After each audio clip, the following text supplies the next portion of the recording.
정치 토크쇼 장르만 여의도 2월 17일 월요일 순서 시작하겠습니다. 반갑습니다. 정프로고요. 지금 공덕역, 서울 마포에 있는 공덕역에 그 공항철도 지나가는 곳이 아마 좀 연기에 휩싸인 것 같습니다. 그래서 큰 사고로 이어지지 않기를 바라면서 혹시 이용하시는 분들 불편함 없도록 얼른 대처를 좀 잘 해야 되겠습니다. 5호선, 6호선은 뭐 큰 문제 없이 운행이 되는 것 같고요. 공항철도는 무정차로 지금 현재 지나가고 있다고 합니다. 정보 공유 차원에서 여러분께 좀 말씀드렸고요. 자, 오늘도 저희와 함께 해주실 분들 소개를 해드리겠습니다. 국민의힘 정광재 대변인님 어서 오시고요. 네, 안녕하세요. 정광재입니다. 네, 더불어민주당 강성필 부대변인님. 안녕하십니까. 강성필입니다. 네, 요즘 운동 열심히 하시는 것 같습니다. 우리 정프로의 위력을 제가 최근에 느꼈는데요. 어떤 거죠? 네, 용산구 스포짐에서 근무하고 계시는 이진영 트레이너께서 실명 토크로 갑니다. 네, 우리 정프로 때문에 알부민을 20개를 구매했다고. 네, 다른 이유가 없답니다. 그냥 저 때문이 아니라 정프로 보고 했다고 해서 네, 민주당도 잘하면 10박스 사겠답니다. 아유, 고맙습니다. 자, 용산의 무슨 짐이요? 스포짐. 이진영 트레이너. 고맙습니다. 네. 자, 그리고 개혁신당 김성열 당대표 공보특보님 어서 오십시오. 예, 김성열입니다. 네, 반갑습니다. 헬스클럽 얘기하니까 저도 잠깐 얘기됩니다. 또 미담 하나 나옵니다. 제가 열심히 운동하고 있는데 어떤 아주머니께서 네. 쭈삣쭈삣 오셔서 네. 혹시 정광재 대변인 아니세요? 이러는 거예요. 그래서 예, 제가 공손히 딱 이렇게 인사를 했습니다. 네. 맞잖아 막 박수를 치셔요. 예. 근데 저쪽에 있는 친구가 네. 자기가 정광재 대변인 같다 그러니까 저기 그 운동하시는 분이 네. 정광재 대변인이 아니라는 거예요. 왜 아니라 그러니까. 그걸 갖고 싸운다고요? 그러니까 네. 저쪽에서 운동하시는 분이 정광재 대변인이 얼마나 잘생겼는데 저 사람이냐. 정광재 대변인 잘생겼어. 저 사람 아니야. 실물이 훨씬 못하군요. 이 얘기를 해서 제가 한참 웃었던 생각이 납니다. 그래도 이미지가 꽤 괜찮으신 모양입니다. 방송에 보여지는 모습은 그런 것 같아요. 그래요. 자, 우리 정광재 대변인 실물은 형편없습니다. 얼굴 여기서 제일 작으신데. 뭐 얼굴. 근데 얼굴 작다는 얘기 많이 듣는데. 부정을 안 하는데. 근데 저는 꼭 그렇게 얘기를 합니다. 얼굴은 좀 작은데 사람은 굉장히 큽니다. 네. 축하드립니다. 얼굴 작은데 다 이 사람 담기가 쉽지 않죠. 워낙 얼굴이 작아서. 자, 그리고 신혜영 기자님 함께 하겠습니다. 안녕하십니까. 네. 자, 오늘 뉴스들 또 여러 개 정리를 좀 해주셔야 될 텐데, 일단은 탄핵 찬반 집회가 지난 주말에 이제 광주에서 있었는데, 네. 여기에 역사 강사들이 총출동은 아니고 두 대표 역사 강사들이 출동을 했군요. 그렇습니다. 지금 이제 탄핵 심판이 이제 후반전으로 진행이 되면서 탄핵 찬반 집회 열기도 굉장히 뜨거워지고 있는데 이번 주말은 광주였습니다. 네. 토요일에 5.18의 상징이라고 할 수 있는 광주 금남로에서 한 50m 간격을 두고 탄핵 찬반 집회가 열린 거예요. 또 각자 한 2만여 명씩 정도가 모였다라고 동시에? 추정이 되는데 네. 그렇습니다. 굉장히 긴장감이 팽팽했어요. 워낙 거리가 가깝다 보니까. 근데 각 집회에서 이제 연단에 올라선 사람들이 그 우리 소위 말하는 일타 강사 한 100만 유튜버쯤 되는 분들이 있잖아요. 이분들이 연단에 올랐어요. 네. 탄핵 반대 집회에서는 전한길 맞죠? 네, 전한길 강사. 네, 전한길 강사 올라왔고 반대쪽에서는 찬성 집회에서는 황현필 네. 지금 사진 두 분 나오고 있는데 두 사람 어떤 얘기했는지 들어보고 오겠습니다. 야당과 사법부의 부당한 공격으로 우리 윤석열 대통령은 구치소에 억울하게 갇혀 계십니다. 개봉령을 통해서 국민들을 일깨워 주신 윤석열 대통령 석방하라. 피가 뿌려진 이 금남로에 비상계엄을 옹호하고 내란 후계를 지지하고 학살을 동조하는 자들이 이곳에서 집회를 하겠다라고 합니다. 정치 추종 세력이잖아요. 맞습니다. 학살 동조 세력이잖아요. 네. 계몽령 그리고 또 한쪽에선 내란 수계 뭐 이런 키워드들이 들리는 것 같은데 두 사람이 작년엔 또 건국 전쟁으로 한 번 붙었었잖아요. 맞아요. 예, 건국 전쟁. 건국 전쟁 예, 한번 그 붙었는데. 이승만 전 대통령의 뭐 일대기 등을 아마 다루었던 그 건국 전쟁 영화를 두고 전환길하고 황연필 두 사람이 아주 거세게 붙었었는데 이번에는 탄핵 갖고 또 이렇게 부딪히고 있습니다. 확실히 일타 강사들이어서 그런지 쏙쏙 들어오게. 귀에 쏙쏙 들어요. 네, 딕션이랑 이 끊어 있는 게 굉장히 그래요? 좋다 이런 생각을 했는데 어쨌든 이제 전환길 씨가 먼저 사실 등판을 했잖아요. 네. 탄핵 국면에서 이제 그러니까 황현필 씨가 같은 역사를 강의하는 사람으로서 너무 창피하다. 전환길이라는 사람이 이제 괴물이 돼서 나타났다 이렇게 비판을 하면서 네. 어제 연단에 오른 것이고, 근데 이제 일단 이 탄핵 반대 집회를 광주에서 하는 걸 두고 민주당이 굉장히 강하게 비판을 했어요. 이재명 대표 같은 경우에는 이제 여기서 이제 계엄군의 총칼이 일반 시민들이 희생된 곳인데 여기서 어떻게 불법 계엄을 옹호하는 시위를 할 수가 있느냐, 그게 네. 뭐 사람이냐 이렇게 비판을 했고, 그 다음에 여기서 뭐 한 2만여 명 모였다고 하는데 그거 다 광주 시민 아니고 여기저기서 동원한 외인 부대 아니냐 이제 이런 비판을 했고요. 반대로 이제 국민의힘에서는 왜 그런 식으로 지역주의를 또 조장을 하느냐, 광주 시민이고 뭐 여기 온 시민들은 우리나라 국민 아니야 이러면서 광주도 변하고 있는 거야라는 입장을 냈습니다. 네. 자, 광주에서의 찬반 집회 어떻게 뭐 충분히 있을 수 있는 모습이라고 생각을 하시겠군요. 그러니까 뭐 광주는 왜 안 되는가라는 질문에 답을 할 필요가 있다고 생각합니다. 탄핵 반대 광주? 집회를 한다고 네. 해서 왜 광주는 안 되냐? 광주 정신 얘기하죠. 5.18 민주화 운동이 대한민국 민주주의의 뭐 상징적인 뭐 의미를 갖고 있다고 네. 동의합니다. 근데 자유민주주의의 가치 가운데 가장 중요한 것은 언론 출판의 자유와 집회 결사의 자유라고 생각하거든요. 네. 당시에 자유민주주의 체제를 지키기 위해서 노력했었던 광주 정신을 민주당만이 독점하려고 하면 안 된다고 생각하거든요. 네. 그러면 그 광주에서도 다양한 목소리들을 낼 수 있고 그 장소에서 저는 뭐 집회를 허가해야 된다 말아야 한다라는 논란을 키운 강기정 시장이 오히려 이번 논란을 더 확대 재생산시킨 주역이 아닌가 싶어요. 네. 광주에서 하도록 해도 되는데 굳이 광주에서는 못하게 하겠다라고 하니까 이것이 뭐 전 국민적인 이슈가 돼서 더 많은 관심을 받은 것 같고 네. 그래서 뭐 많은 분들이 참여하셨지만 민주당에서 얘기하는 것처럼 외부에 있는 분들도 오신 거고 호남에 원래 계시던 뭐 윤석열 대통령 지지자라든가 네. 뭐 자유우파의 가치를 믿는 분들이 모였다고 생각하는데 그러니까 왜 광주는 안 되는가라는 부분에 대해서 명확한 답변을 못하는 것 같아요. 그 광주에서 집회 시위의 자유가 보장돼야 되듯이 반대하는 목소리 역시도 뭐 그럼요. 그래서 충분히 있을 수 있는 반대 거죠. 옆에서 그 시위했잖아요. 그리고 가장 놀라운 것은 그렇게 대규모 사람들이 모이고 서로 생각을 달리하는 사람들이 모였음에도 불구하고 물리적 충돌 없이 평화적으로 마무리됐잖아요. 네. 그런 면에서는 성숙한 국민의식이 있었다고 생각합니다. 댓글에 막 질문이 좀 있는데 혹시 그러면 대구에서 이승환 콘서트는 왜 안 되냐 뭐 이런 질문도. 저는 그래서 구미에서. 저는 그래서 네. 왜 구미시장이 그거 취소했는지 모르겠어요. 그거는 네. 이해할 수 없다. 김장호 시장 저도 간접 한번 뵀었나 그런데 네.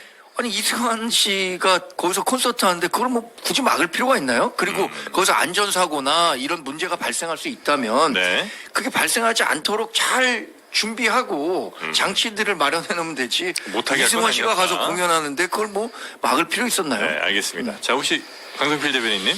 아니 어쨌든 간에 이번 집회의 취지를 제가 한번 이해를 해보면 집회 취지요? 그러니까 전환길 씨가 하는 집회 탄핵 반대. 탄핵 네. 반대를 하는 광주에서의 시민들이 있다거나 혹은 본인들의 말에 설득당해서 탄핵을 반대하는 사람들이 늘어나거나 이게 사실 취지잖아요.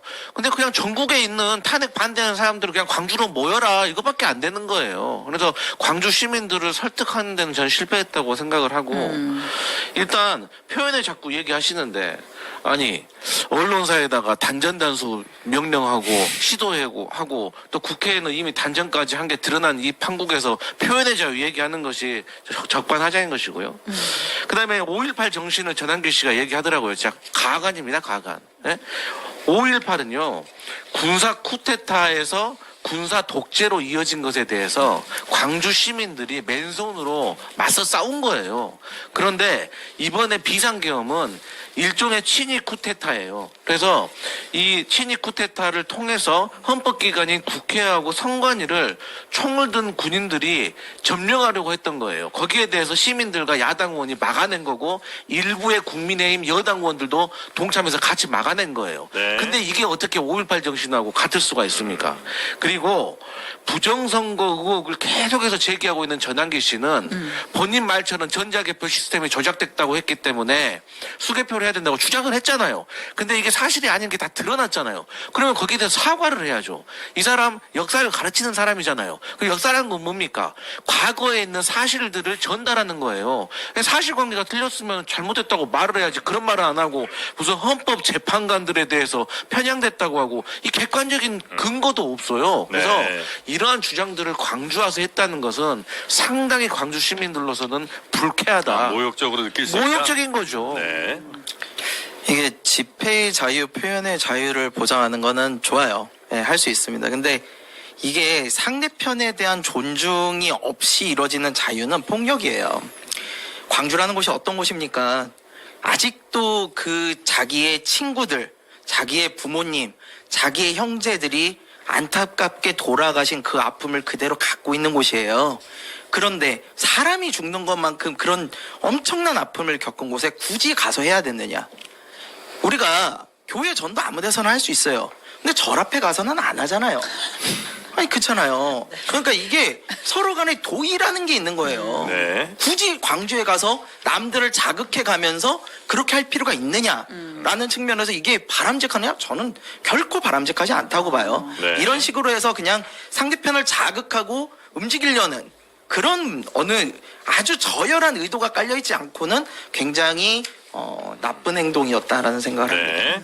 지금 이 탄핵 반대 집회를 주최한 게 이제 세이브 코리아라는 단체라고 하고 이번 주 토요일에는 또 목포에서 또 주최를 한대요. 아, 그래요? 예, 그러니까 네. 이제 좀 전남, 이제 호남 지역에서 계속 이렇게 좀 동원도 하고. 근데 그 주최를 집회에서 해서. 조금 뭐 부적절한 영상 같은 경우 송출이 됐던 모양이죠? 이거는 네, 전해드리면, 그러니까 탄핵 이거는 찬성 집회에서 있었던 일인데 네. 공식 이제 주최 측의 연단에서 벌어진 일은 아니고요. 그러니까 이제 탄핵 찬성 집회 좀 외곽에서 이제 한 뭐 화면이 설치가 되어 있었는데 거기 이제 이른바 대통령 부부의 딥페이크 영상이 이제 노출이 됐어요. 근데 이제 내용을 좀 보면 뭐 대통령 부부가 뭐 침대에서 뭐 술을 마신다거나 혹은 뭐 노출이 있는 그런 뭐 옷차림에 있는 그런 영상들이인데 이게 무슨 해외 유튜버가 만든 딥페이크 가짜 영상이라고 하더라고요. 그래서 이게 좀 부적절하잖아요. 네. 대통령실에서 이례적으로 좀 입장문을 냈습니다. 이거는 대통령 부부를 향한 조롱을 넘어선 심각한 인격 모독이다. 범죄 행위의 분노를 금할 길이 없다. 법적 조치를 하겠다라고 했습니다. 네. 네. 근데 저 이 영상 그래서 예. 궁금해서 한번 살펴봤어요. 네. 뭐 정말 관심이 있으면 유튜브에서 이렇게 검색하면 다 영상을 나와요? 확인할 수 있더라고요. 그 원본 영상이 아니라 상영이 됐던 화면을 누가 이렇게 찍은 게 나오던데. 아, 그래요? 근데 그래도 대통령 부인의 얼굴을 그런 노출이 많은 그 장면과 네. 합성을 해갖고 그런 공공장소에서 튼다는 것 자체가 이거 정말 대한민국의 말하기 좀 그렇지만 네. 여튼 굉장히 보기 안 좋은 장면이었고 네. 이 부분에 대해서는 사실 또 법적인 책임도 될 수가 있는 부분이 있다고 하니까 네. 관련해서는 책임질 대상은 찾아서 그러니까 이건 뭐 책임을 져야 한다고 생각합니다. 대통령 부부라서 문제가 아니라 이건 그렇죠. 누구라도 그럼요. 딥페이크가 지금 굉장히 큰 사회 문제화 되고 있잖아요. 누구든지 뭐 쉽게 이 IT 기술을 이용해서 네, 사진과 네, 네, 다른 얼굴을 결합해서 할 수 있는 그런 게 사회 문제가 되고 있는데 그래서 대단히 부적절하더라고요. 네. 저 그러니까 영상. 그거는 이제 그 대상이 된 사람에게도 뭐 당연히 문제가 되는 거고 폭력이 되는 거지만 그 영상에 노출된 그 영상을 뜻하지 않게 본 분들도 많을 거 아니에요. 의도치 않게. 그렇죠. 왜냐 대형 스크린으로 이렇게 보여주고 하면 그것도 사실은 매우 부적절한 일이긴 하죠. 뭐 매우 그러니까 부적절하죠. 네, 뭐 어떤 잘못을 저지를 건 아니건 그것과 이제 무관하게. 네. 이게 또 문제는요. 이런 것들을 아무런 정보가 없이 보는 사람들은 실제로 믿을 수도 있어요. 물론 아니 진짜로 그래요. 네. 이런 가짜 뉴스나 이런 것들이 기존에 어떠한 배경 지식이 있는 사람들은 당연히 아닐 거라고 생각하는데요. 이런 게 공공장소에서 틀어지고 그랬으면 어떤 분들은 진짜 그랬나 보다라고 생각할 수도 있어요. 그래서 이런 식의 합성, 가짜 뉴스 이런 건 정말 주의해야 되는데요. 네. 이거는 진짜 잘못된 행위입니다만 저는 이 부분에 있어서 국민의힘도 같이 반성을 좀 해야 된다고 국민의힘이요? 생각해요. 왜냐하면 문영배 재판관에 대해서 네. 특정 언론 인터넷 커뮤니티에서 합성 사진을 가지고 와가지고는 예. 그거를 배현진 국회의원이 사실 확인도 제대로 안 하고 얘기를 하고 네. 또 그걸 넘어서 공당의 대변인이 국민의힘 대변인이 직접 그 말도 안 되는 가짜 뉴스를 가지고 문영배 재판관 사퇴하라까지 했단 말이에요. 논평을 했죠. 네. 네. 이런 식으로 나오는 것들, 그러니까 우리가 가짜 뉴스에 대한 경각심은 여야를 가리지 않고 확실하게 가지고 있어야 되고 반드시 처벌로 이루어져서 재발이 없도록 해야만 된다. 이렇게 생각을 합니다. 네. 근데 제가 그 한마디만 좀 덧붙이자면 네. 이번에 그 문영배 헌법재판관에 대해서 잘못된 가짜 논평을 한 대변인은 국민의힘 가짜뉴스 대응 단장입니다.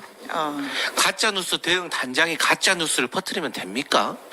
그러면 거기에 대해서 국회의원도 같이 동조한 거 아니에요. 거기에 대해서 국민의힘은 대표가 나서서 사과해야 되고 책임 있는 어떤 조치 취해야 되는 거 아닙니까?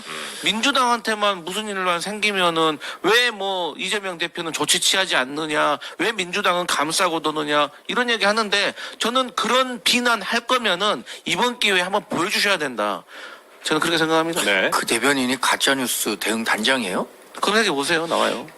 글쎄 전잘 박민영 몰랐는데. 대변인 아니에요? 그러니까 박민영 대변인? 그분이 네. 가짜뉴스 대응 단장이라는 건 제가 미처 알지 못했는데 근데 그 관련해 갖고 다음 날 일부 오류가 있었던 부분에 대해서 다시 사과는 하긴 했죠. 네. 아마 이 가짜뉴스라는 게 정말 그 뉴스를 검색하고 판단하는 것을 업으로 하는 사람들조차도 이렇게 쉽게 가짜뉴스에 속아서 행동할 수 있게 하는 정도로 네. 대단히 위험한 수준까지 올라온 거잖아요. 근데 우리가 이 얘기가 딥페이크 영상에서 이쪽으로 흘러갔는데 딥페이크 영상과 관련해서는 이건 정말 성 관련한 것도 문제가 되고 여러 가지 면에서 이 법적 그 처벌을 면하기 어려운 사안이라고 생각합니다. 네.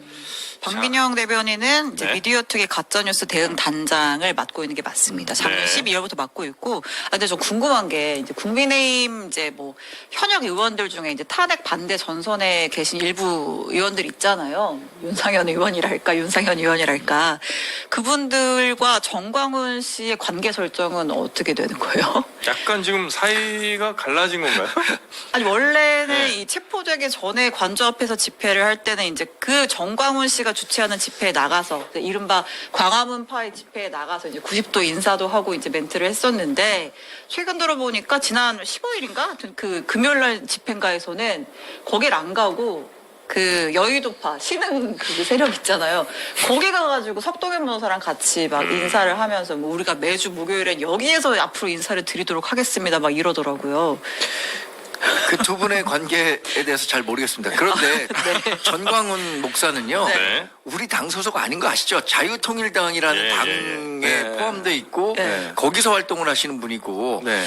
그 광화문 집회에 가서 인사를 하고 집회에 참석했던 분들도 우리 108명의 의원 가운데 정말 네. 일부죠. 그러니까 일부죠. 예. 그리고 윤상현 의원이 정광훈 목사랑 친분이 있었다는 것은 여러 뭐 보도나 실제 집회 장면을 통해서도 확인할 수 있는데 최근에 뭐 어떤 변화가 있어서 세이브 코리아 측에서 주최하는 행사에 가서 인사를 하고 있는지 알 한번- 수는 없으나. 네, 알 수는 없. 아, 뭐가 알 수 없어요. 딱 보면 보이는데. 그러니까 처음에는 정강훈 목사 보니까 보이는 거죠. 아니, 이게 객관적 아니, 사실로 제가 객관적 사실을 말씀드릴게요. 예. 제가 주말에 방송하러 가잖아요. 그럼 정강훈 목사님이 연단에 오르세요. 네. 그 옆에 윤상현 의원님이 딱 같이 올라오세요. 정강훈 목사가 내가 대통령 하려고 했는데 이 사람을 대통령 시켜야겠어. 그러면 사람들 와 하고 윤상현 그 의원이 상당히 그래서 좋아하세요. 키워줬잖아요. 네. 네. 그리고 또 이제는 세이브 코리아 해서 이제 전환기 씨 해가지고 이게 좀 지지세가 올라간 것 같고 세가 좀 네. 확장돼 보이니까 또 원래 또 거기 가는 거 아니에요. 그러니까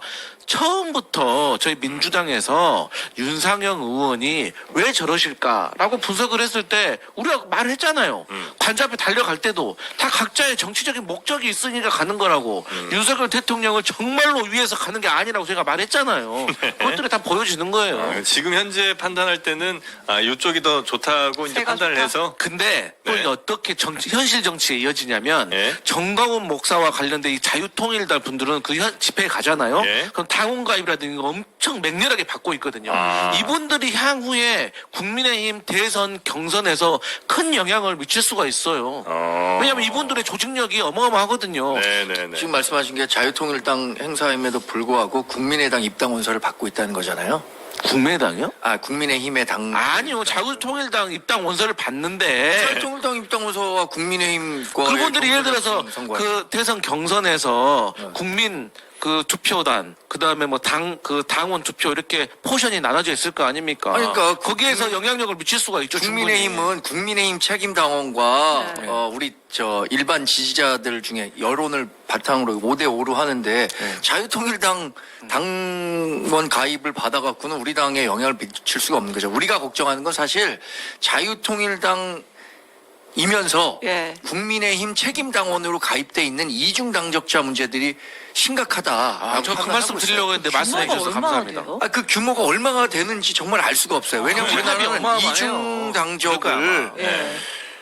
확인할 방법이 없거든요. 예, 예. 사실 지금 민주당 열혈 지지자 중에서도 국민의당의 경선에 영향을 어떤 정치적 결정에 국민의당? 그러니까 자꾸 국민의힘. 그냥 국민의힘이랑 네. 국민의힘에 자꾸 영향을 주기 위해서 활동하는 분들이 있다고 의심이 되거든요. 예. 지난번에 명태균 씨가 얘기했잖아요. 국민의힘에 예. 당원들을 조사했는데 예. 실제로 대선에서는 이재명 후보를 뽑겠다고 한 사람이 한 10% 되는 거예요. 그러니까 그때 당시에 아마 한 5, 60만 정도 국민의힘 책임당원이었는데 야 대략 10% 정도는 이 민주당 그렇게 많다고요? 조직적으로 이 개입하고 있는 거 아니냐라는 그때 당시에 논의가 그 있었죠. 개인적인 생각이신 거죠? 아니 그때 예. 그 개인적이 아니었고 실제 여론조사에서 우리가 당원들을 조사를 해봤더니 대략 한 10% 정도가 우리 당 당원임에도 불구하고 예. 이재명 후보를 뽑겠다고 해서 야 이 이중 당적 문제가 이렇게 심각할 수 있구나. 근데 이제 보통 그런 것 때문에 이제 경선 룰에서 역선택 반지 조항을 넣자고 주장하시는 분들이 있거든요. 네. 근데 보통의 역선택 방지 조항을 주장하신 분들이 거의 3등, 4등 후보입니다. 그리고 이 자유통일당 같은 작은 정당들은 사실 네. 그런 조직적인 행동이 가능하지만 국민의힘이나 민주당 같이 큰 정당에서는 불가능하다? 아주 미세하게는 있을 수 있지만 큰 틀에서 영향을 줄 수 있는 역할을 할 수가 없고 그게 다 언론의 취재에 다 드러날 수밖에 없는 구조에 있기 때문에 네. 네. 이중 당적 문제가 심각하긴 해요. 심각해요? 근데 이제, 예, 심각하죠. 그래요? 자유통일당에 있는 분들이 많이 이제 국민의힘이 이중 당적을 가지고 계실 건데요. 당원의 문제가 아니에요. 왜냐하면은 아니 보통 생각해 보십시오. 어느 당의 국회의원이 다른 당 행사에 가서 마이크 잡고 올라가가지고 연설하고 거기서 지지받아요. 네. 이거 해당 행위일까요? 아닐까요? 100% 해당 행위예요. 바로 징계받아야 돼요. 근데 윤석열 의원 징계 하나도 안 받잖아요. 이러면 당원들이 무슨 생각을 하겠어요?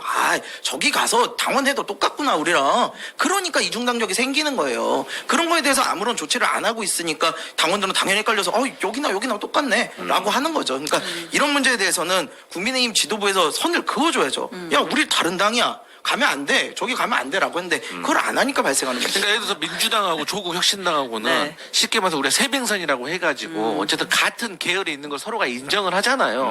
그러면 국민의힘은 자유통일당하고 어떤 관계예요? 민주당과 조국혁신당 같은 그런 우호적 관계예요? 아니면 전혀 다른 관계예요? 근데 그때 한번 말씀드렸는데 외군 쳐들어올 때 승병과 의병과 관군이 다 차이가 없습니다. 응? 지금 외군이 지금 쳐들어오고 있는데 승병, 의병 다 나와야죠. 아니, 외구는 누구예요? 민주당이 이제 아. 우리의 관점에서 민주당이 본다면 왜구라고요 지금? 아니 우리 당의 관점에서 본다면 너무한다. 지금 아니, 근데- 아니 아베하고 친한 사람이 누구였는데? 아무라고 하기에는 정강훈 씨가 엊그제도 집회에서 선관위를 해체해야 된다. 그럼 감독은 누가 하느냐? 괜찮다. 목사랑 스님이 전국에 얼마인데 이분들이 하면 된다 이런 얘기 하는데 아니, 동의할 수 없는 얘기죠. 아무리 공공의 적이 있다고 해도 이 같이 아군이 될 수가 있나요? 이런 주장을 하시는 분들. 당연하죠. 왜군 쳐들어오는데 지금 승병이고 의병이고 농병이고 뭔 상관입니까? 지금 왜군을 막는 게 우선이죠. 그럼 자유통일당은 이제 승병이고 의병이고 뭐 그런 거군요. 근데 제가 그 말씀을 왜 드리냐면 네. 이제 어쩌면 조기 대선이 있을 거라고 생각하고 있기 때문에 네네네. 여러 우리 보수 계열의 힘을 합쳐야 다 된다? 합쳐야 된다라는 거는 뭐 부인할 수 없는 사실이죠. 네, 알겠습니다. 자, 그리고 중요한 뉴스가 하나 나왔는데, 그거 하나 단전, 단수, 뭐 보고 이런 거 가겠습니다. 없었다고 볼 수 없는 그런 증거 하나가 좀 나온 거죠? 그렇습니다. 대통령이 지난해 12월 12일 대국민 담화에서 내가 만약 국회 기능을 마비시키려고 했다면 국회에 대한 단전 단수 조치부터 취하지 않았겠느냐. 아무 일도 일어나지 않지 않았느냐 이런 주장을 했잖아요. 아무 일이 일어났었다는 것이 드러났습니다. 네. 그래서 민주당이 국회 CCTV를 공개했는데요. 그러니까 계엄 당일 이제 국회에 계엄군이 투입됐을 때 네. 단전 조치가 실제로 이루어졌었다라는 거예요. 근데 시간은 이제 12월 3일에서 14일 밤 4일로 넘어가는 그 새벽인데 새벽 1시 무렵인데 저기가 뭐 다 아실 거예요. 여기 계신 분들은 국회 본가 지하 1층. 본관 지하 네, 본관 1층. 지하. 제가 볼 때 아마 의원회관에서 본관 넘어가는 그쪽 통로인 것 같은데 네. 계엄군이 이제 본회의장에 있는 3, 4층에 올라갔다가 지하 1층으로 내려와서 이제 어쨌든 저기가 의원들이 본청으로 향하는 통로가 또 될 수 있는 곳이거든요. 회관이랑 연결되어 있는 부분이니까. 네네네. 근데 거기에서 새벽 1시 6분쯤부터 해서 한 5분 48초간 단전 조치, 전력을 차단시켜 놨다라는 거예요. 전력이 차단되면 저쪽에 뭐 등 같은 게 다 꺼지는 건가요? 그렇죠. 아예 뭐 불도 꺼지고 모든 전력이 내려가는 거죠. 네, 뭐 엘리베이터도 그쪽에서는 뭐 할 수가 없을 것 같은데 어쨌든 네. 그런 조치가 있었는데 다행히 이제 시점상으로 보면 그 계엄 해제 결의안이 통과된 게 1시 1분쯤이니까 직후네요, 그러면. 그렇죠. 네. 그게 굉장히 다행스러운 부분인데 이게 만약에 이런 조치가 조금 더 빨리 있었다면 의원들이 이동하는 데 좀 어려움을 겪었을 수도 어려움을 있다. 겪었을 수가 있는 것이죠. 이거 누가 지시 내린 거예요? 그러니까 어쨌든 대통령은 아무것도 안 했어. 난 지시한 적 없어라고 했지만 단전 조치가 실제로 있었던 거고 네. 일단은 이제 김현태 단장에게 곽종근 사령관이 이 지시를 내렸다고 해요. 야, 지금 위에서 문부수고라도 끌어내라는 지시가 왔는데 어떻게 단전 달수할 수 있는 거야? 어떻게 테이저건 우리 갖고 들어갈 수 있어? 이런 지시를 했다고 하는데 네. 여기에 대해서 이제 대통령 측에서는 그러니까 그거는 곽종근이가 뭐 소위 말해서 오버해가지고 의미로 그런 단전 단수 지시를 내린 거지 단독 내가 행동이다. 전기 끊으라고 한 적은 없어. 뭐 이런 주장을 펴고 있죠. 네. 근데 그때 행안부 장관이 봤던 그 테이블에 단전 단수가 있었다고 이렇게 잘 보지 않았었나요? 그 이상민 행안부 이상민 장관의 몽골 사람 설. 몽골 인설. 그러니까 예. 그거는 이제 언론사에 대한 단전 단수인데 이거 국회와 관련한 단전 단수는 네. 자꾸 이렇게 선정적인 걸 찾아갖고 네. 여론을 호도하는 거예요. 왜냐? 그래요? 예. 윤석열 대통령이 이미 자기는 단전 단수 얘기한 적 없다고 증언했고 예. 실제 위증의 죄를 받을 수도 있는 헌법재판소의 증인신문 과정에서도 곽종근 사령관이 뭐라고 얘기했냐면 단전 단수는 대통령의 지시가 아니라 본인이 이야기를 한 것이다라고 얘기를 했어요. 네네네네. 그런데 지금 민주당은 실제로 단전에 대한 실행이 이루어졌기 때문에 그것이 대통령의 명령에서부터 비롯됐다라고 얘기하는데 이미 실체적 진실은 드러난 겁니다. 그럼 헌법재판소에서 드러난 증언에 대해서 네. 민주당은 다 부인하면 그거야말로 헌법재판소의 재판 과정 결과를 부인하는 거 아니에요?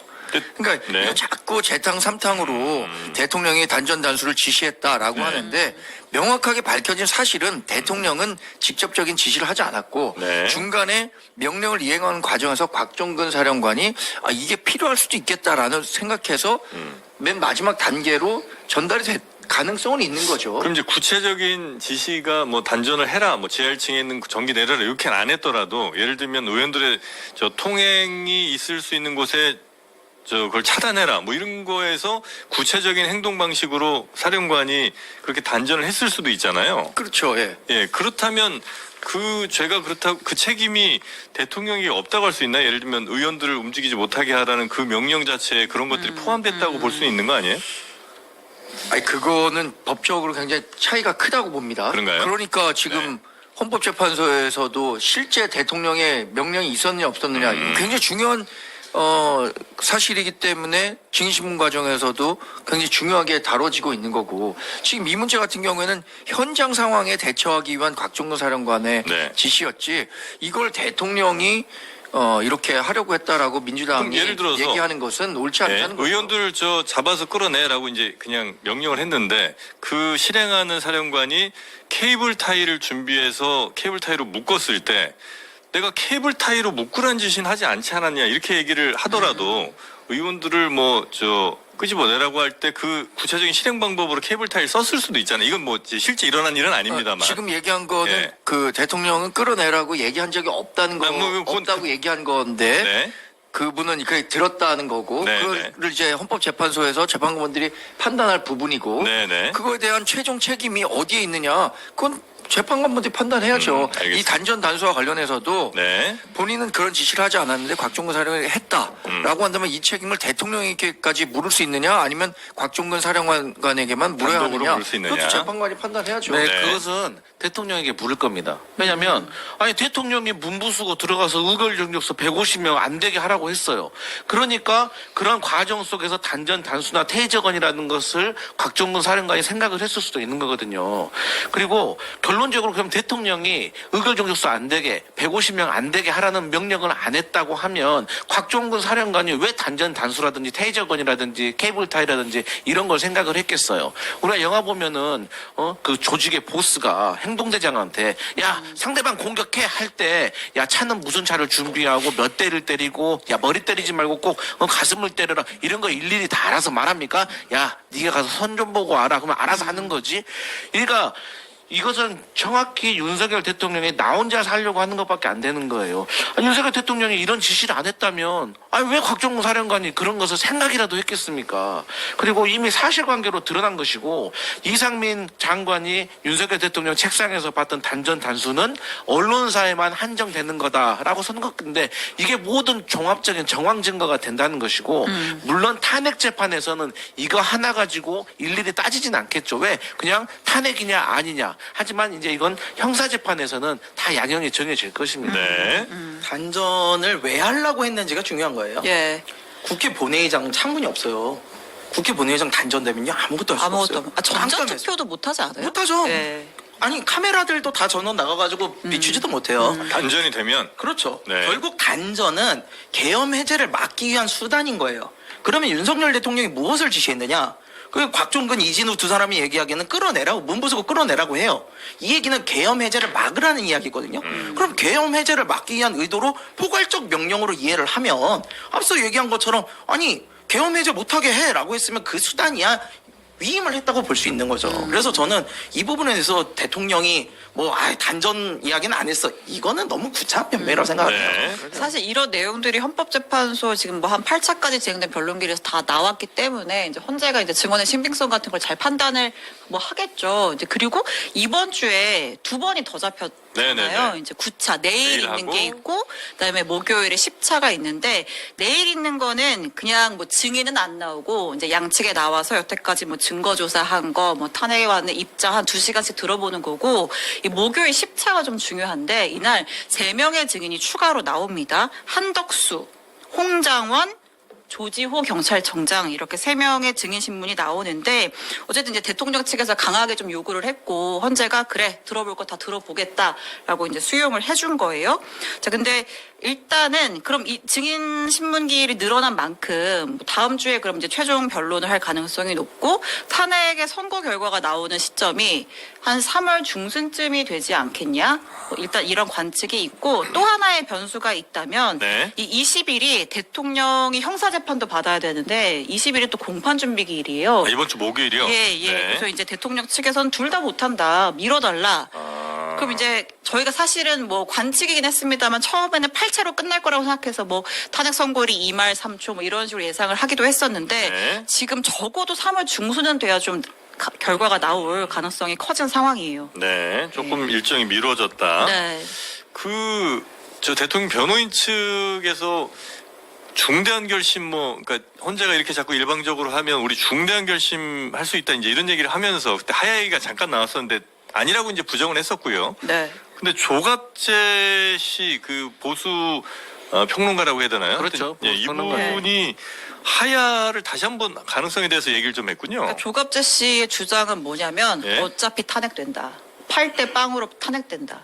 그러면 그럴 바에야 차라리 하야가 하야를 낫다. 하는 게 좀 동정심이라도 얻고 그게 더 나은 전략일 수 있다. 이런 주장을 했는데 대통령 측에서도 발끈 꿈도 꾸지 마세요. 그런 망상을 하고 있고 민주당도 어디 도망가 하야 꿈도 꾸지 마세요. 이렇게 네, 다 반대하고 있습니다. 윤석열이라는 네. 사람이 얼마나 이기적인지를 보여준 아. 거예요. 조갑재 씨는 자신의 입장에서 보수가 살아남을 수 있는 마지막 방법을 찾는 거거든요. 아, 그래요? 예, 생로를 찾는 거예요. 하야를 통해서 함으로써 이제 탄핵을 피했잖아요. 그러면은 나중에 내란죄야 뭐 3년 4년 걸릴 거고 그럼 그동안 어쨌든 보수가 대선을 치를 수 있는 기반을 좀 만들어 놓겠다는 거거든요.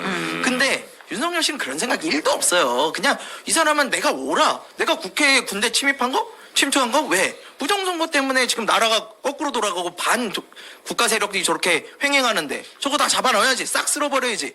이러고 있는 사람인데 자기 잘못을 인정하겠어요? 절대 안 해요. 윤석열 씨 입장에서 보수를 생각했으면 이런 일 절대 안 하죠. 그러니까 이 하야는 꿈도 꾸지 못하는 윤석열 일이에요. 대통령은 보수가 아니잖아요. 네, 저는 그렇게 정경이잖아요. 예. 뭐 가능성이 없는 하야에 대해서 네. 지나치게 이 조갑재 의미고요. 대표가 얘기를 꺼내면서 정치 쟁점화된 측면이 있다고 봅니다. 사실 하야는 탄핵 의결이 국회에서 이루어지기 전에 네. 조기 퇴진 얘기를 할 때 언급됐었던 거잖아요. 네. 사실 박근혜 전 대통령도 탄핵 재판을 앞두고 그 전에 뭐 임기를 비롯해서 이 조기 퇴진의 가능성을 얘기했었었는데 이게 윤석열 대통령으로서는 받아들이기 쉽지 않았었을 것 같아요, 당시에.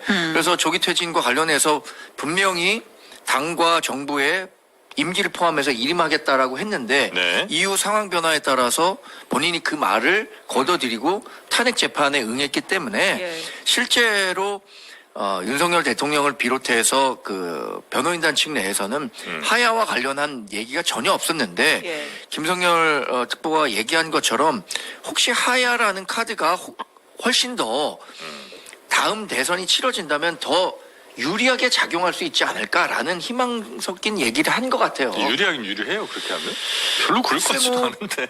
탄핵이 되면은 이 사람이 징계를 받을 만 했으니까 징계 받는구나라고 생각하겠지만 하야는 스스로. 뭐 조금 더 다른 의미를 가질 수 있겠죠. 근데 하야는 또 네. 법적으로 따질 게 많더라고요. 탄핵 심판 중에 하야를 할 수가 있어요. 네, 맞습니다. 그러니까 네.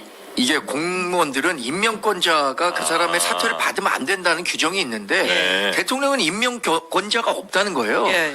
그러니까 이게 임명권자가 없는 대통령이 징계 재판 중에 자진 사퇴할 수 있는 건지 이런 것들에 대해서도 아직 논의된 바가 없어서 근데- 이게 만약에 문제가 되면 또 헌재에서 권한쟁의 심판을 해야 된답니다. 아니 근데 이제 뭐가 있냐면 네. 대통령이 만약에 하야를 한다고 하잖아요. 예. 그러면은 본인에게도 어쨌든 나쁘지는 않고 당에게도 나쁘지는 하야가? 않습니다. 하야를 하면은 네.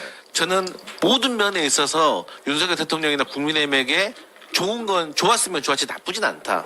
왜냐하면 지금 가장 국민들이 윤석열 대통령에게 비난하는 부분이 뭐냐면 네. 책임감이 없다는 거예요. 네. 그러니까 이 큰 일을 벌여놓고도 아무 일이 없었기 때문에 괜찮다라는 식으로 말을 하고 있고 나는 잘못이 없다라고 말을 하고 있잖아요. 합법적이라고 얘기하고 있잖아요. 근데 하야를 한다는 것은 일종의 그래 나는 잘못했다고 생각하지 않지만 많은 국민들이 나보고 잘못했다고 하니까 내가 그래도 대통령으로서 책임지는 모습을 보이고 더 이상 대통령으로서 이 탄핵 심판 가서 내가 구질구질하게 변명 안 하겠다라는 큰 어떤 모습을 보일 수가 있어서 그런 것들을 우리 야당의 지지자들이 봤을 때는 택도 없는 소리지만 또 국민의힘이나 보수 지지자들이 봤을 때는 더 우리 윤석열 대통령께서 이렇게 큰 대인배다 더 이상 나라를 혼란스럽지 않게 하기 위해서 먼저 이렇게 억울하게 내려가시는구나 라는 시그널을 줄 수도 있고 국민의힘 입장에서도 대통령하고 조기 대선이 벌어지기 전에 자동적으로 결별할 수 있는 어떤 계기가 될 수가 있는 대선 겁니다. 일정은 더 빨라지는 거죠, 그러면? 그렇죠. 근데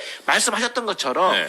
이게 하야를 할 수 있느냐 없느냐도 사실 행정적으로는 좀 따져봐야 되지만 제가 방금 말씀드렸던 거는 이 예. 정치적인 해석에 대해서 말하는 것이고 어쨌든 하야를 하게 된다고 하면 당연히 뭐 더 독일에서는 빨라졌으면 빨라졌지 늦춰지지는 않는 거죠. 또 대통령으로서도 어쨌든 헌법재판소에서 탄핵 심판의 결과로 파면당하기 전에 내가 하야를 해버린다는 거는 결과적으로 나는 파면당하지 않았다라고 이제 또 변명을 할 수 있는 거리가 되기 때문에 네. 여러모로 윤석열 대통령으로서는 이제 좋은 카드인데 이 정도의 어떤 고도의 정치 전략을 생각할 수 있는 윤석열이었다면 비상계엄을 안 했겠죠. 근데 사실 그래서 12월 7일 오전에 윤석열 대통령이 대국민 담화했었던 거예요. 예. 12월 7일이 1차 탄핵 의결 날입니다. 아. 그때 부결됐죠. 예. 근데 그 부결된 이유 중에 하나가 12월 7일 오전에 했었던 본인의 임기를 포함한 일체의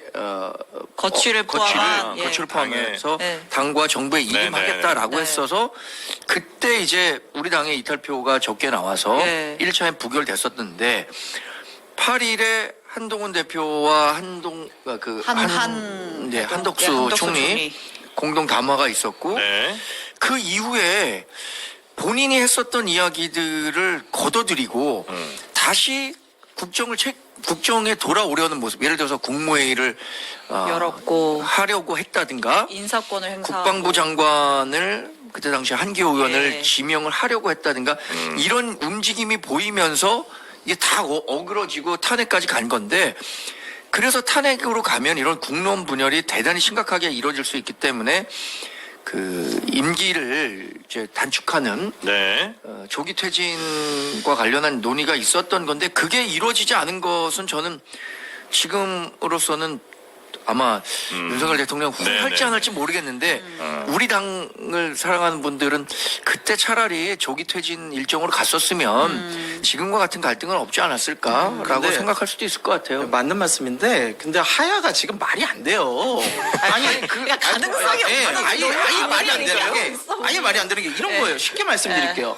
우리 범죄도시 보면 장첸이 도망가려고 공항에 막 갔잖아요. 예. 지금 막 도망갔어. 근데 형사가 쫓아왔어. 형사가 신나게 두드려 팼어요. 그래가지고 거의 지금 한 거 불능이야. 수가 거의 채워졌어. 예. 근데 자수? 나 자수. 예. 이러는 거예요. 이게 돼요? 여태껏 도망쳐놓고 지금 마찬가지예요. 지금 와서 하야가 말이 됩니까 이게?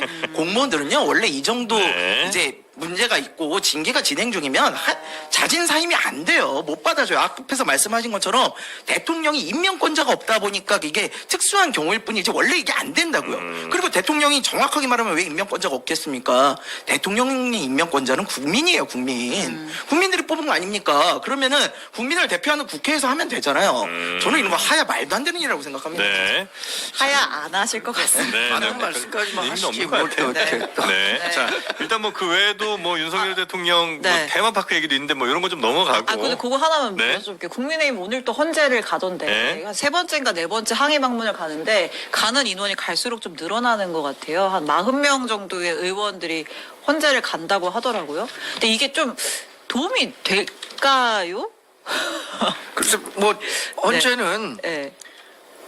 그 재판관분들 본인이 법률과 양심에 따라서 재판하는 거지. 네. 뭐 이렇게 언론이나 여론이나 아니면 정치인들이 항의 방문한다고 해서 네. 영향을 받을 거라고 생각하지는 않는데 네. 다만 보여지려고 하는 모습은 있겠죠. 우리 당이 당이 이렇게 우리 당을 지지하는 분들은 사실 대통령이 탄핵이 되면 안 된다고 생각하는 사람들이 훨씬 더 많거든요. 지금 뭐 조사해 보면. 예. 그러니까 당을 지지하는 분들의 의사를 헌법재판소에 전달하는 것도 국회의원들이 할 의미가 일이다. 있다고 봐야죠. 네. 네. 간 김에 좀 문영배 재판관한테 사과해야 되는 거 아닙니까? 아니 저 정강재 대변인님 보실 때도 헌재가 좀 너무 일방적으로 갑니까? 그런 측면이 있죠. 아, 저는 그래요? 사실 이전에는 헌법재판소의 구성 뭐 이런 것들에 대해서 저도 이렇게 잘 몰랐는데 일반 예. 국민들도 더 몰랐을 거 아닙니까? 예. 이런 분들이 지난번에 특히 이진숙 방통위원장과 관련한 탄핵 재판에서 4대4로 나온 걸 보고 대단히 이념적으로 경도돼 있구나.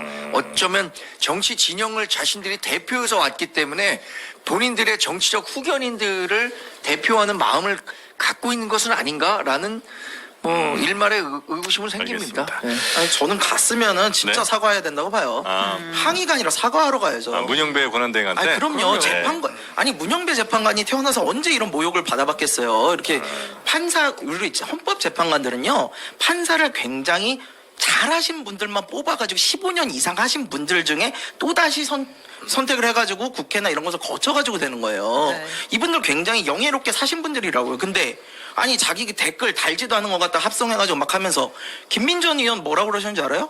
행배방이래요. 행배방. 예. 이게 뭐냐면은 네, 엠번방을 네, 네, 이게 네. 대치를 시켜서 하는 이야기인데 아니 엠번방에 대한 기본적인 인식조차도 제대로 안 돼 있는 거예요. 어떻게 그런 잘못된 범죄 행위를 여기다 연결시켜서 이야기를 하며 그거 가짜 뉴스인 거 알고 하는지 뭐라고 하는지 모르겠지만 이런 사람이 국회의원 하는 것 자체가 저는 문제라고 보거든요. 네. 그러면 항의를 할 게 아니라 가서 야 우리가 사과를 잘못 해라. 알았습니다. 그냥 죄송합니다. 이 계속 얘기는 해야죠. 주무시면 될 것 같아요. 네. 뭐 하면 된다고요? 계속 주무시면 되는데요. 예. 편안하게. 자, 그럼 이제 다음 이제 대선 주자들 예. 얘기 한번 가보겠습니다. 오늘 또 정광 대변한테 이것도 여쭤보려고 예. 한동훈 대표가 복귀를 시사했습니다. 페이스북에 글을 올렸죠. 2달 동안 많은 분들의 말씀을 경청하고 성찰의 시간을 가졌다. 제가 지금 책을 한 권 쓰고 있다. 원래 꼭 정치인들이 뭐 하기 직전에 책을 꼭 쓰죠. 머지않아 찾아뵙겠다. 라고 했습니다. 이제 복귀 시기가 대통령의 최후 변론이랑 좀 맞물려서 될 거다 이런 관측이 있었는데 뭐 한 2월 말쯤 뭐 등판한다고 보면 될까요? 최근 2월 말쯤 나오는 것 같고요. 아, 책이? 아, 그래요? 그리고 저도 몇 번 방송을 통해서 말씀드렸는데 한동훈 대표가 복귀를 한다면 네. 아마 최후 변론이 있은 이후에나 가능할 거다라고 예측을 했었습니다. 이건 뭐 한동훈 전 대표와 논의가 됐었던 건 아니고 네. 대체로 관측을 해봤을 때 그렇죠. 그런 네. 일정 정도로 움직이지 않을까. 왜냐하면 지금은 윤석열 대통령이 탄핵 재판을 통해서 본인의 지지세를 끌어모은 데 성공했단 말이에요. 그러면서 한동훈 대표가 활동할 공간은 상당히 적어졌죠. 예. 그러니까 그 좁은 공간을 본인이 손들고 나오기가 쉽지 않았는데 아무래도 이제 뭐 탄핵 재판이 마무리되는 시점이라면 네. 지금 대부분의 사람들은 조기 대선이 이루어질 것으로 예상하고 있잖아요. 네. 본인이 조기 대선에 등판하려는 의지가 있다면 탄핵 인용부터는 너무 좀 짧을 것 같고 그래서 아마 그 최후 변론 시점이 논의가 되는 게 아닌가 싶고요. 한동훈을 그러면 지지할 사람들은 대체로 어떤 분들이에요? 그러니까 국민의힘 내에서도 우리 당은 네. 제가 굳이 나눠보자면 이렇게 나눠볼 수 있습니다. 첫 번째 지금 주류는 강성 지지를 강화해야 된다는 파가 있어요. 예, 예. 그러니까 이게 뭐 탄핵 집회도 열심히 나가고 부정선거에 대해서 음모론을 제기하고 이런 분들이겠죠. 이런 분들을 빨리 좀 강화해서 네. 가야 된다라는 부분과 두 번째 부류는 지금은 비주류가 됐는데 중도 외연 확장을 해야 한다는 중도 외연 확장파가 있는 것 같아요. 네. 저는 굳이 구분하자면 중도 외연 확장파에 가깝다고 저는 평가합니다. 강성 지지 확장파는 주로 뭐 영남 지지세를 바탕으로 한 현역 의원들이 많죠. 근데 한동훈 대표도 중도 외연 확장파 성격이 가깝고, 강하기 때문에 이 목소리를 대표하는 사람들도 대선 후보로 나와야 될 거 아닙니까? 네. 이 땅을 딛고 정치를 시작하겠죠. 정치를 하겠죠. 그럼 오세훈 서울시장도 아마 나올 걸로 예상이 상당히 되는데? 겹치는 부분이 있다고 겹치는 생각합니다. 부분이 있고. 그게 이제 오세훈 시장 국회 나왔을 때 현역 의원 48명 갔잖아요. 네. 한동훈 대표 출판 기념회 하면 현역 몇 명이나 갈까요? 안정환 대표는 출판 기념회를 안 할 겁니다. 왜냐하면 정치인 출판 기념회를 금지하자고 겁을 냈던 얘기했었잖아요. 사람이기 때문에. 그러니까 출판 기념회를 할 가능성은 거의 없죠. 아마 팬 사인회 정도는 할 수도 있지 않을까요? 팬 생각해보면. 사인회로 가요? 사인회도 안 해야지 무슨. 아니 그러니까 그건 사인회? 제가 생각한 거예요. 아이디어? 출판 기념회 아니라 네. 뭐 저자들 책 내면 네. 뭐 교보문고 이런 데서 예, 팬 사인회 예. 하고 그럴 저는 정당을 있잖아요. 넘어서 네. 한동훈 대표에게 제가 한 수 알려드리고 싶은 게 그 한동훈 정도 공력이 되는 겁니까? 왜냐면 우리가 객관적으로 볼 수 있으니까 내부에 계신 분들은 객관적으로 오래 정치하셨어요. 그러지. 나 언더 73이에요. 한동훈 대표는 이제 대한민국 국민들이 당분간은 초보 정치인 그리고 검사 출신 대통령으로 안 뽑습니다. 네. 이거 받아들여야 됩니다. 빨리. 그러면은 어떻게 해야 되냐? 제가 생각했을 때는 오세훈 후보 지지해가지고 그냥 오세훈 후보 그 대통령 만들고 난 다음에 어. 본인이 그냥 서울시장이나 출마하셔가지고 행정 경력 한 10년 정도. 서울시장이나라니요. 네. 아니 할 수 있을지 모르기 때문에. 그러니까 한동훈을 해가지고 두려워하는 민주당의 그 고도의 정치 전술. 제가 왜 이런 말씀 드리냐면 네. 한동훈 대표 좀 별로 안 좋아하지만 그럼에도 불구하고 지금 국민의힘 돌아가는 걸 보면 정말 잘못 가고 있어요. 저렇게 뭐 탄핵에 대해서 반대하고 있고 비상계엄이 합법이네 잘 됐네 이거는요 아무리 우리 민주당이 보수 정치가 좀 망해야지 우리가 잘 될 가능성이 높지만 그럼에도 불구하고 건전한 보수가 서야지 우리도 제대로 된 진보 정치 할 수 있기 때문에 저는 국민의힘도 바로 서야 되는데 그런 차원에서 봤을 땐 그런 강성 지지층 옹호파보다는 한동훈이 낫다 저는 그렇게 생각을 하고 네. 근데 한동훈은 어쨌든 시대 흐름상 지금 안 된다 엉덩이 너무 가볍다 책도 2달 만에 쓴다는 건 말이 되냐 그리고 국민이 안 부르면 못 나온다 근데 자꾸 끼어 나오려고 하면 혼난다 그렇기 때문에 저는 한동훈 대표는 그나마 중립선에 있는 오세훈 시장 지원하고 서울시장에 출마하셔서 조금 정치 공격 쌓은 다음에 한 10년에서 14년 후 정도에 대선 출마하시는 게 저는 맞다. 그러면 그때는 저도 한번 한동훈을 이쁘게 봐주겠다. 그렇게 생각합니다. 같이 한번 미러링 한번 해볼까요? 하지 마세요. 이재명 대표와 김경수 전 지사가 만났는데 김경수 전 지사 자꾸 이재명 대표의 쓴소리 해갖고 뭐 포용하라고 이거 씨알도 먹히는 얘기가 아니거든요. 예, 진작에 체념하고 그러면 네. 이재명 대표가 열심히 도와갖고 이재명 대표 밑에서 부역하면서 경남지사나 다시 하면 되는 겁니다. 부역하면서. 부역 이런 얘기랑 똑같은 거예요. 그러니까 앞으로 자기 의지가 아, 지금 합리적인데? 정치 합리적이에요? 합리적인데? 야, 아무튼- 역시 찐명이구나. 네. 근데 한동훈 대표 보면요, 사실 가져가고 싶어하는 이미지가 좀 보여요. 굉장히 세련되고 새로운 정치 그리고 뭐 어떻게 보면 약간의 뉴요커 스타일 정치를 좀 보여주고 싶어하는 그런 뉴요커요? 네, 도회적인 이미지 이런 거 넥타이도 딱 원노튼으로 예쁘게 매고 항상 다니시잖아요. 재즈 듣고. 네, 그런 아이스크림 세련된 먹고. 이미지를 골밀도 좀 이어폰. 가져가고 싶어 하시는데 네. 문제는 이 방식이 내보내는 방식이 너무 진부해요. 좀 촌스러워요. 그래서 왜 이렇게 도찰은 많이 당하시는 거예요? 뭐 도너츠 살라고 서 있다가 도찰 당하시란다. 도서관 갔다 도찰 당하시지 않나. 그리고 이것도 좀 책을 내는 인기 정치인으로서는 네. 피할 수 없는 과정. 예. 안 지켜봐서 그래. 저도 짐에서 연습하는데 정광재 대변인 아닙니까? 이렇게 얘기하는데 한동훈 대표야 전 국민 5천만 명이 아는데 너무 셀럽이라. 아. 나는 도찰하는 사람이 왜 없지?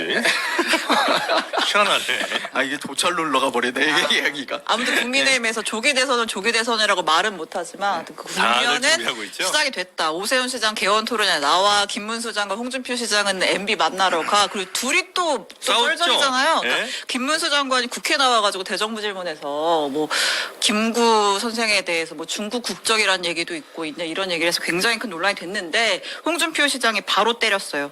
그런 기상천외한 답변을 하는 건 매우 어이가 없는 일이다. 그러니까 이제 아무래도 이제 개중에서는 김문수 장관이랑 홍준표 시장의 지지층이 좀 겹치잖아요. 네. 그러니까 좀 견제를 하는 그런 모양새다. 이렇게 좀 풀어보면 될 것 같고요. 네. 이재명 대표 얘기 하나 짧게 하면, 그러니까 지금 뭐 52시간 뭐 여러 가지 해가지고 약간 우클릭 이런 얘기들이 있잖아요. 이번에는 상속세 개편에 다시 불을 붙였습니다. 일단 52시간은 그냥 지금 일단은 뭐 이렇게 주워 담은 다시 주워 담은 상황이고 네. 그다음에 상속세 얘기를 꺼냈어요. 네, 지금 이제 뭐 5억 원이잖아요. 공제 한도가 이거를 그러니까 배우자랑 자녀 각각 8억이랑 10억 합쳐서 18억까지 상향을 해주겠다. 아. 네. 지금 이재명 대표가 네. 뭘 하고 싶으신지 잘 모르겠어요. 저는 사실 52시간 예외 그 반도체에 관해서만 하는 화이트 칼라 이그제미션인가? 그거는 저는 찬성이었거든요. 그러니까 고소득의 연구직이나 이런 사람들에 대해선 하고 싶은 만큼 하게 해줘라. 이거 굉장히 저는 이재명 대표가 중도적 성향을 잘 캐치해서 갔다라고 생각을 했어요. 그리고 25만 원 뭐 지원금 이런 것도 안 하겠다 그랬을 때 굉장히 중도 포용으로 해서 대선을 준비를 잘하는구나 했는데 지금 그거 다 철회하고 다시 돌아가는 입장이에요. 그러다 보니까 과연 뭘 하고 싶은지 진짜 잘 모르겠고 상속세 18억 원 요거는요. 사실 보니까 그 민주당에서 전에 나왔던 거에 관련해서 얘기를 하시는 부분이 있는데 이거 관련해서 저는 찬성인데 이거 과연 끝까지 또 가실 거예요? 하시다가 또 얘기 나오면 또 돌아가지 않겠어요? 민주당 믿을 수가 내에서. 없다라는 생각이 좀 들어요. 네. 당내에서 이건 평가가 어떻게 나와요? 일단 주 52시간이요. 네. 주소 담은 거 아니고요. 네. 지금 검토하고 있다는 점을 말씀드립니다. 아, 예. 저는 개인적으로 이렇습니다. 연구직들이 음. 사실 52시간을 넘어서 한 번에 몰아가지고 연구할 수도 있습니다. 네. 하지만 삼성전자에서 연구하셨던 분도 스마트 워크를 해야지 하드 워크해서는 안 된다라는 말도 하고 있어요. 네. 그러니까 이건 사람에 따라서 다른 애매한 문제가 있습니다. 생산직 같은 경우는 몇 시에 시작해서 몇 시에 딱 끝나는 이렇게 맹고 끄짐이 분명하지만 이 연구직 같은 경우는 정말로 탄력 받았을 때 더 하고 뭐 3일 동안 더 일을 하고 3일을 쉰다든가 이런 것이 있을 수 그거 있기 하고 때문에 있잖아요, 근데. 그렇기 때문에 네. 여기에 대해서는 바로 지금 무자르듯이 결정 낼 일은 아니다라고 생각을 그러니까 하고 52시간 말고 탄력 근무 뭐 이런 거 하고 있잖아요. 그러니까 거기에 대해서 어쨌든 간에 민주당이 검토를 하고 있다고 하는데 아니 결정 안 내린다고 바로 철회했다라고 하는 것은 넌 좀 과도하다고 생각을 하고 이 상속세 개편과 관련해 가지고는 네. 저는 이 부분만큼은 계속해서 추진이 될 거라고 생각을 합니다.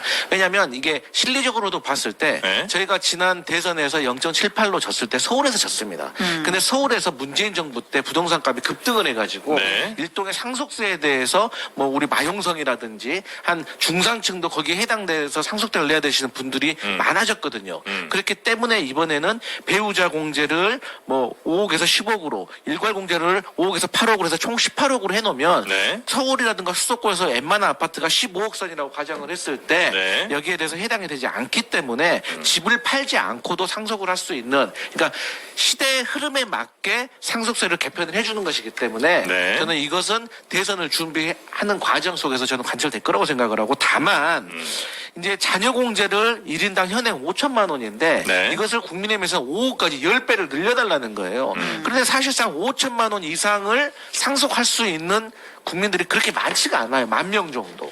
근데 5천만 원 넘게 하시는 분들은 사실 5억 넘게도 하시는 분들이 많거든요. 그래서 네. 이건 결국엔 부자감세이고 최고 이제 뭐 국민의힘에서는 이제 법인과 회사에 관련해서 최고 세율을 50% 유지라고 하는데 더 이제 깎아달라는 거죠. 네. 근데 이것도 저희가 봤을 때는 수백억 자산가들만 이익이고 지금 뭐 재정 건전한다는데 이건 세수만 줄이는 일이다. 네. 그래서 어쨌든 중산층을 위한 상속세는 저희가 계속해서 추진할 것이다 이 말씀을 드리겠습니다. 아니 근데 그게 저는 좋다니까요. 아니 취지나 좋고 다 좋아요. 근데 제가 지난 대선 때요 민주연구원에서 그 당시 민주당이었어요. 민주연구원에서 제가 제일 많이 준비했던 게 뭐냐면요 종부세 폐지였어요 사실은. 하지 말고 계속 준비하지 그랬어. 아니 나 진짜 종부세 폐지 정말 열심히 어디가 있는 거야, 지금? 온갖 교수님들 다 해가지고 돌아와. 얘기를 해서 이걸 해야지 중산층을 좀 네. 컨택할 수 있고 이길 수 있다라고 했는데요 죄송하지만 올라가지도 못했어요. 중간 단계에서 다 잘려요. 우리 당에서 이게 맞냐? 아니 보고서라도 한번 읽어주고 말을 하면 모르겠어요. 네. 근데 그게 아니라 보고서 읽지도 않아. 아이, 우리 당에서 무슨 종부세 폐지야. 너 어느 당에서 왔어? 이런 식이에요. 네. 그러니까 이게 과연 이재명 대표가 실제로 할 수 있을까? 저는 생각할래요. 이거 분명히 또 진성준 의원이든가 누군가 나와가지고 아 그거 맞지 않다. 우리 당 색깔이 맞지 않다. 이렇게 얘기하잖아요. 화이트 칼라 이재명이랑 똑같아요. 다시 돌아갈 거예요. 저는 그렇게 봐요. 아니 이래서 국민들이 국민의힘을 좋아하는 겁니다. 저런 게 안 통해요.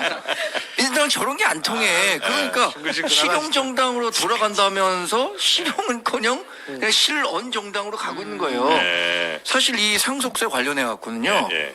대단히 빨리 바꿔야 한다는 요구가 많았어요. 이게 30년 전에 바뀐 거고 30년 전과 지금의 자산가액 차이가 엄청나기 때문에 그렇겠죠. 지금 중산층 이하까지도 상속세 부담이 굉장히 걱정되는 분들이 많아요. 네.